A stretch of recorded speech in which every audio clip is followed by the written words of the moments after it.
stuff for the class tomorrow morning. We're working some straight arm strength. So in this case, it's in sort of this horizontal area. Protracted plank will just look like a plank with some shoulder protraction. So normal plank cues as far as trying to tuck the hips, drop the ribs so that you're not wide open, and then pushing the shoulders down into the floor to find some protraction. A little bit of upper back rounding is totally fine here. I hold this position for 10 seconds. To make it easier, likely no one will need this tallest box, but it's the one that's in frame, so I'll show you here. You just take the whole shape and rotate it to fit the box. So because this box is very tall, I'm not going to be like shoulders over the top of it. I'm sort of in this just tilted plane here, and I'm pushing my shoulders away at the box for 10 seconds. So it's 3 goes at 10 seconds there. The ring row retraction is in the same position that you would do your ring rows in. So get lots of rings set up. Here's me with relaxed shoulders, and then here's me pulling my shoulder blades down and together. We spend 10 seconds in this retracted position. Should feel your back working strongly here. So 3 goes at that one. To scale that, you just make it more upright. So practicing upright will be easier, and more horizontal will be more difficult. Overhead pressing.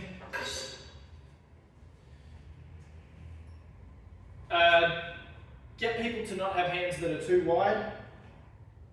Mine are, like 2 centimeters away from the end of the knurling.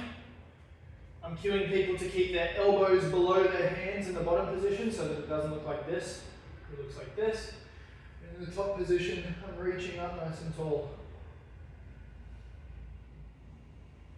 The other cue that I'm fixing for people in the strength and movement class is this like ribs lead type position.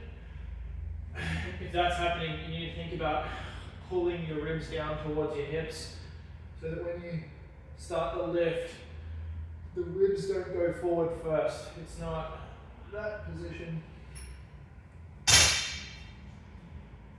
Turkish get-ups, that's what TGU is.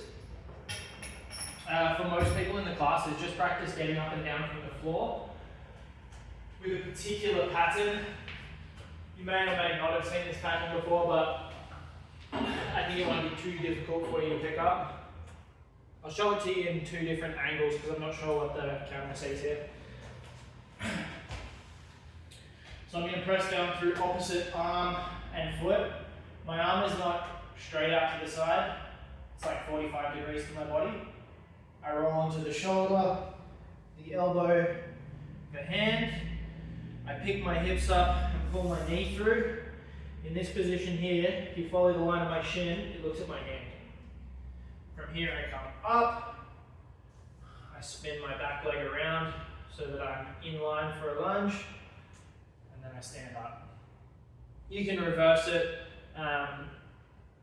but if people are learning the pattern, still getting used to it, just get them taking the pattern on the way up. So if I reverse it, it looks like lunge, spin the leg, hand comes down, sit through, elbow, shoulder, and onto the back. To make it a Turkish get up, it needs load.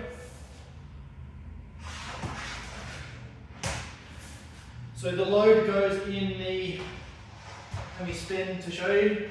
The load goes in the same side as the knee that's up, because I'm going to use this hand and this leg to support. Always reaching up, hand above your shoulder, and always eyes looking at the kettlebell. I go shoulder, elbow, hand, come through, my knee or the line of my shin is looking at my hand here. I sit up. Spin the back leg around, get in the position that I need to stand up, and stand up. So like I said, most people will be practicing without a load or with very little load here, just practicing getting up and down from the floor. I know at least Maddie in the class is practicing with the weight, but she's pretty good. You probably won't have to clean up too much of what she's doing. I've got 1 or 2 there because, quite frankly, the amount of time it takes to get up from the floor varies based on how good at it you are. So if you're finding them pretty quick, do 2, maybe even 3 on each side. But if getting up from the floor once is a huge effort, 1's sufficient. We do some kettlebell swings. I've been introducing these with, if you've never done any swings before, I first want you to practice RDLs. Maybe find that stretch in your hamstring, your bum goes backwards. If that's going well, I want you to do RDLs, but with a quick concentric, so quick on the way up, still the same speed on the way down, snap to stand up. And then if that's going well, you can start practicing the swings. I do a little tiny swing forward and then my shoulders are loose for the rest of the time.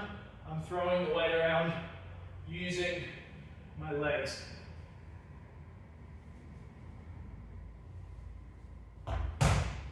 The kettlebell doesn't have to get too high. Let's say horizontal to the floor, perpendicular to the floor is the top position. And the arms are loose, so you're not lifting it with the arms, you're just catching it with the arms and back down. It's all happening from the hips. Deep split squats, you've done these ones in natural movement before, but this foot is not so far backwards, it's not like a deep lunge, and I'm trying to sit down towards my back heel. I can't quite hit it here, but lots of people will be able to. Generally pretty upright, but it doesn't have to be perfect. And you can totally load them with some weight, depending on what's difficult for you for 8 of them. I've been saying at a baseline, do some split squats here. Any variation of split squat that you can manage is good. Single arm bent over row. Looks like, take a hinge. Let me show you from this side. Take a hinge so that you're relatively horizontal to the floor. Look slightly ahead. Pull the elbow up as tall as you can without too much torso rotation. So without rotating too much through the torso. I haven't been very strict at all. Like I always introduce it, like I just did to you. But I haven't been very strict with the position, and a lot of people have been taking this sort of a split stance to get them done. I don't love it because their hips are open to the side, but I also haven't deemed it necessary enough to correct it, because the people that tend to do that are like struggling with a hinge so much and they're already doing some decent pulling work. So introduce it the way that I showed you, and then if people tend to do it with a split stance instead, just let it fly. So long as they're doing something that looks sensible enough and isn't going to hurt themselves, just let it roll. Sweet, good luck tomorrow morning.